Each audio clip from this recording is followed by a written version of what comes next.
हमारे परम गुरु जी कहते थे, शरणागत का सर्वोत्तम लक्षण क्या है? शरणागत शिष्य का सर्वोत्तम लक्षण क्या है? सर्वोत्तम लक्षण है गुरुवात्म दैवत्व। इसका अर्थ है गुरु ही उसकी आत्मा है। शरणागत शिष्य का लक्षण है गुरु ही उसकी आत्मा है और गुरु ही उसकी एकमात्र आराध्य वस्तु है। ये शरणागत शिष्य का सर्वप्रधान लक्षण है। गुरु जी के जीवन में देखो, हमारे कविराज गोस्वामी कहते, दीक्षा काले भक्त करे आत्मसमर्पण, सेई काले कृष्ण तारे करे आत्मसम। दीक्षा के समय भक्त क्या करेगा? समर्पण करेगा और कृष्ण गुरु के माध्यम से उसको आत्मसात कर लेंगे, अर्थात गुरु के सारे लक्षण शिष्य में संचरित हो जाएंगे। गुरु जी के जीवन में देखो, ये गुरुआत्म दैवत्व जो शरणागत शिष्य का सर्वोत्तम लक्षण है, कितने सुंदर रूप में प्रस्फुटित होता है। हमारे परम गुरु जी ने एक स्थान पर कहा, शिष्य का लक्षण क्या है? परम गुरु जी कहते, गुरु के हृदय के शब्दों को देखना, कहते गुरु के हृदय के अंतरस्थल में जो उनकी इच्छा है ना, उसको जानकर वैसी सेवा करने पर गुरु संतुष्ट होंगे। गुरु के हृदय के अंतरस्थल में जो उनकी इच्छा है, उस इच्छा को जानकर वैसी सेवा करने पर गुरु संतुष्ट होंगे। जैसे परम गुरु जी के जीवन में देखो, परम गुरु जी की मैया स्वस्थ हुई, प्रभुपाद जी ने कह दिया, मठ में तार आया कि भाई इनको शीघ्र भेज दो, मैया जाने वाली है। तार आया मठ में, प्रभुपाद जी ने आदेश दे दिया, जाओ घर जाओ, थोड़ा समय के लिए घर हो आओ। किंतु परम गुरु जी गए? परम गुरु जी नहीं गए। शिला प्रभुपाद जी ने शाम पूछा, संध्या के समय किसी से, वो विनोद बिहारी चला गया? तो किसी ने उत्तर दिया नहीं, वो तो अपनी भजन कुटी में बैठकर हरिनाम करे। तो शिला प्रभुपाद ने बुलाकर पूछा, भाई तुमको तो आदेश दिया था जाने को, गए क्यों नहीं? तो परम गुरु जी ने क्या उत्तर दिया?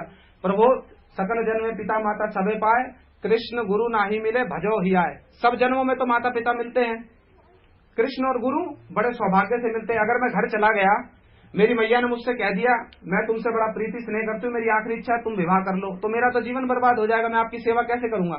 शिला प्रभुपाद ने सुनकर आलिंगन कर लिया उनको। परम गुरु जी ने कैसे, प्रभुपाद जी ने यद्यपि बाह्य रूप से कह दिया कि चले जाओ, किंतु उनके हृदय की जो आंतरिक इच्छा थी उसको जान लिया। गुरु जी के जीवन में देखो, आप लोगों ने कथा सुनी होगी, हमारे अनंग मोहन ब्रह्मचारी गुरु जी के गुरु भाई थे, बड़े सहज सरल थे, बहुत अच्छा मृदंग बजाते थे, बहुत अच्छा कीर्तन करते थे, परम गुरु जी के साथ छाया की तरह रहते थे। परम गुरु जी के लिए रसोई बनाते, परम गुरु जी के वस्त्र धोते और परम गुरु जी शिष्य वात्सल्य के कारण उनसे बड़ा प्रेम करते थे। उनको टीबी हो गया, सुना है ना आप लोगों ने?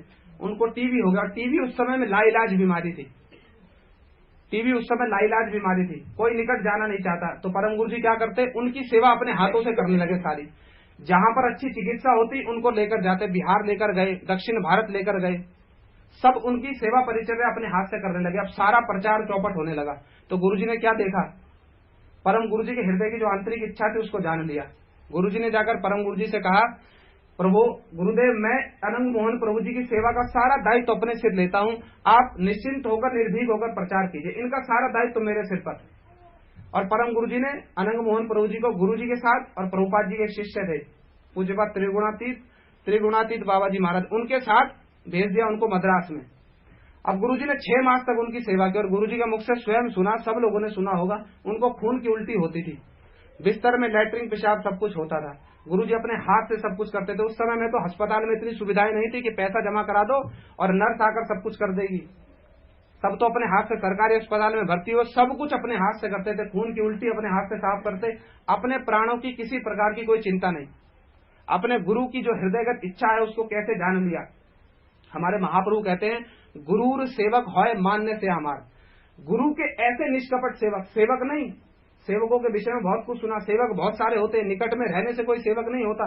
ऐसे निष्कपट सेवक जिनकी सेवा का उद्देश्य केवल गुरु की प्रीति हो, केवल गुरु का सुख हो, ऐसे निष्कपट सेवक गुरु की तरह मान्य है। परम गुरु जी के जीवन में देखो कैसे आदर्श दिखलाई देता है। गुरु की तरह ऐसी वैष्णवोचित बुद्धि से अपने गुरु भाई की सेवा की, परम गुरु जी की इच्छा को जानकर।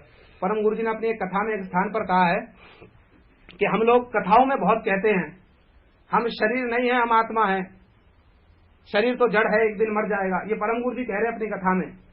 किंतु अगर किसी वैष्णव को कोई संक्रामक रोग हो जाए, कोई इन्फेक्टेड रोग जिससे हमारे भी इन्फेक्शन होने का खतरा हो, तो अपने प्राणों की रक्षा के लिए क्या करेंगे, उस वैष्णव का भी परित्याग कर देंगे। किंतु कथाओं में बहुत बोलेंगे हम शरीर नहीं है, हम आत्मा है, शरीर विनाशशील है, शरीर एक दिन मर जाएगा। परम गुरु जी कहते हैं ऐसे वक्ताओं को क्या कहते हैं, प्लेटफॉर्म स्पीकर। ऐसे वक्ताओं को क्या कहते हैं, प्लेटफॉर्म स्पीकर, जो बोलते कुछ है, जिनकी कथनी और करनी में अंतर है। किंतु गुरु महाराज जी के जीवन में देखिए कैसे परम गुरु जी के हृदय की निभूत जो इच्छा है ना, निकुंत जो इच्छा, उसको जान लिया। 6 मास तक गुरु जी ने सेवा की, अपने प्राणों की परवाह नहीं करके। पूज्यपाद त्रिविक्रम गोस्वामी महाराज जी यद्यपि गुरु जी से ज्येष्ठ थे, किंतु साष्टांग प्रणाम करते थे उनकी सेवाओं को, और स्वयं अपने मुख से कहते थे कि महाराज आपने अपनी सेवाओं के द्वारा गुरु जी को वशीभूत कर लिया। गुरु जी कहते थे और गुरु जी के गुरु भाई कहते थे कि जब ये स्वयं पूज्यपाद त्रिविक्रम गोस्वामी महाराज जी क्या बोलते थे, हमने एक वैष्णव के मुख से सुना, वो कहते थे जब मैं अपने गुरु जी से प्रश्न करता था, मतलब ये पूज्यपाद त्रिविक्रम गोस्वामी महाराज जब परम गुरु जी से प्रश्न करते थे तो गुरु जी क्या उत्तर देते थे, अरे वहां पर लिखा है, गीता में लिखा है, भागवत में लिखा है, ढूंढ लो।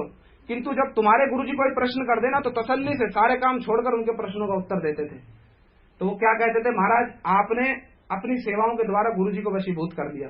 कैसे गुरु जी ने परम गुरु जी के हृदयगत भावों को जान लिया और अपने प्राणों की परवाह नहीं करके कैसे अपने गुरु भाई की सेवा की। अपनी इन सेवाओं से उन्होंने अपने गुरु के हृदय को जीत लिया। इसको कहते हैं गुरुआत्म देवत्व।